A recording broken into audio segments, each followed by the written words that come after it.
Bonsoir à toutes et à tous. Aujourd'hui, 23 juin, marque la journée mondiale de la fonction publique. À cette occasion, la ministre Anne-Désirée Ouloto a sonné le rassemblement.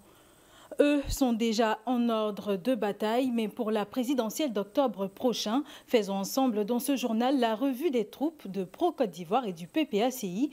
Et à l'international, les Pays-Bas rendent une centaine de bronzes au Nigeria. Voici pour les titres.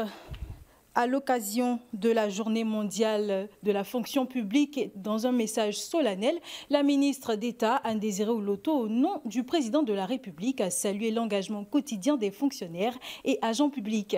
Elle a appelé à poursuivre les efforts pour renforcer l'éthique, la digitalisation et la performance au sein de l'administration. On l'écoute au micro de Samson Oula. Mesdames et messieurs, chers concitoyens, cette journée offre l'heureuse opportunité de penser l'avenir, de dessiner ensemble les contours d'un service public agile, inclusif, anticipatif, en phase avec les mutations sociales, économiques et technologiques. À l'ère du numérique et de l'intelligence artificielle, nous devons imaginer une administration à la pointe de l'innovation, capable de répondre efficacement et avec célérité aux besoins de nos populations.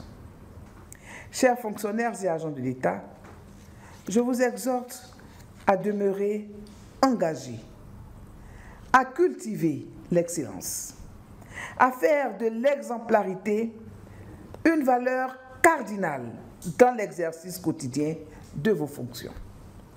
Chaque acte que vous posez, chaque dossier que vous traitez, chaque citoyen que vous accueillez est une opportunité et un privilège de servir la République.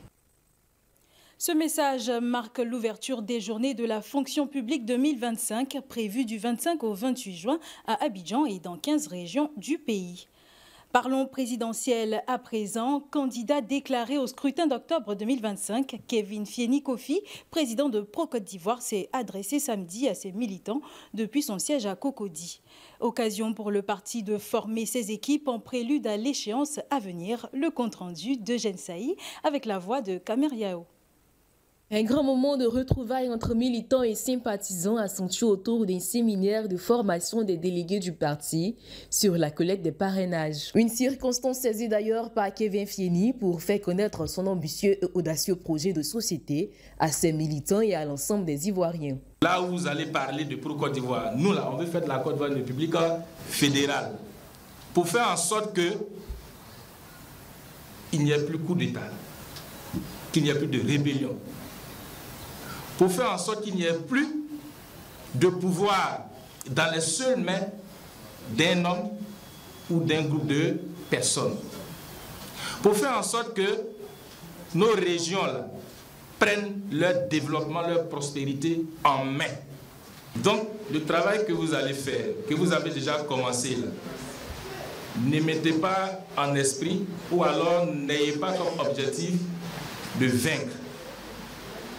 Non, mais plutôt convaincre, c'est ce qu'il faut. Donc agissons tous ensemble pour convaincre. Et donc dans le respect. À 4 mois du scrutin présidentiel où les activités s'intensifient à travers le pays, le leader de Pro-Côte d'Ivoire a invité ses partisans à la mobilisation dans un esprit de tolérance et de fraternité pour des élections apaisées. Mais les exhorter surtout à demeurer des militants artisans de paix, respectueux de tous nos adversaires, et que par eux, le mal ne vienne pas à la Côte d'Ivoire et à eux-mêmes d'ailleurs. Surtout d'agir pour convaincre et non pour vaincre, et aussi être des militants actifs, participer à la vie du parti. Et il ne faudrait pas que ce soit quelques-uns, il faudrait que ce soit l'affaire de tout le monde. Et quand on connaît déjà l'objectif, il n'y a pas de message pour ma part qu'on pourrait encore donner. Sinon, c'est l'exhortation à travailler. Travailler pour que au soir du 25 octobre, Pro-Côte d'Ivoire soit élu à la tête de ce pays, pour qu'avec ce pouvoir-là, nous puissions réussir à apporter à la Côte d'Ivoire une grande démocratie, une grande prospérité, une grande souveraineté pour le bonheur du bien-être commun, donc pour les populations. Le président du parti pro-Côte d'Ivoire a également invité les autorités du pays à une élection inclusive avant de se prêter à une série de questions-réponses lors d'une conférence de presse. Kevin Fieni annonce ainsi un grand meeting au stade olympique des Bimpe en août prochain. Toujours dans le cadre de la présidentielle, cette fois-ci cap sur Lakota où le Parti du peuple africain Côte d'Ivoire a lui aussi rencontré ses militants. À l'ordre du jour, la radiation du leader Laurent Gbagbo de la liste électorale. Le point avec notre correspondant Gervais Amani. Commentaire Zénab Goumbri. Prince Arthur Daly a annoncé pour très bientôt des meetings éclatés dans toutes les fédérations de ce parti afin que la candidature de Laurent Gbagbo soit prise en compte par la commission électorale indépendante. Cette annonce a été faite lors de l'Assemblée générale extraordinaire de la jeunesse du PPACI qui s'est tenue au foyer des jeunes de Lakota en présence d'une forte délégation de cette formation politique conduite par Koudou Jeannette, la vice-présidente de l'école du parti du PPACI. C'est une injustice. C'est vraiment un suivi contre l'homme qui a fait s'appuyer à la démocratie, à la souveraineté nationale et à la activité de l'humanité. Mais face à cette défi, la jeunesse qui a vécu le sait pas. Ne veut pas et ne sait pas. Il faut qu'on recherche.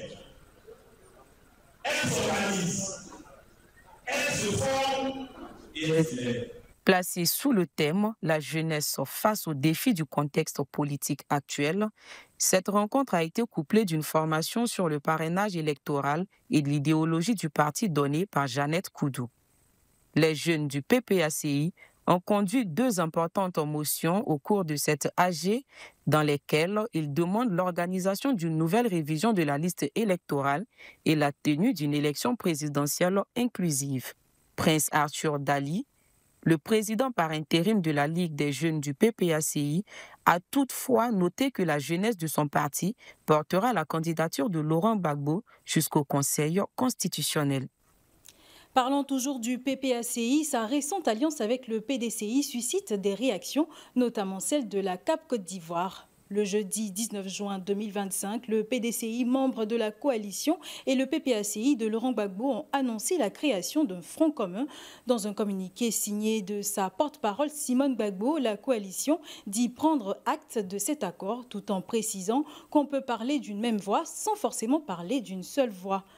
Dans sa note, la CAPCI rassure les Ivoiriens qu'elle continue avec l'ensemble de ses membres sa marche unitaire en vue d'obtenir le dialogue politique nécessaire à la réforme du système électoral pour l'organisation d'élections justes, transparentes, crédibles, inclusives et apaisées en 2025. Un dossier politique à suivre en Côte d'Ivoire. Les Pays-Bas rendent 100 bronzes du Bénin volés au Nigeria. Ce sont au total 119 sculptures anciennes des bronzes du Bénin en métal et ivoire volées dans l'ancien royaume du Bénin. Il y a plus de 120 ans, durant l'époque coloniale, qui ont été ainsi rendus. Et selon le ministère nigérian de la Culture, l'Allemagne a également accepté de rendre plus de 1000 bronzes du Bénin supplémentaires au Nigeria. C'est sur cette note que nous mettons fin à ce rendez-vous de l'information. C'est un plaisir de vous informer. Retrouvez l'actualité sur cette info et sur cetteinfo.ci.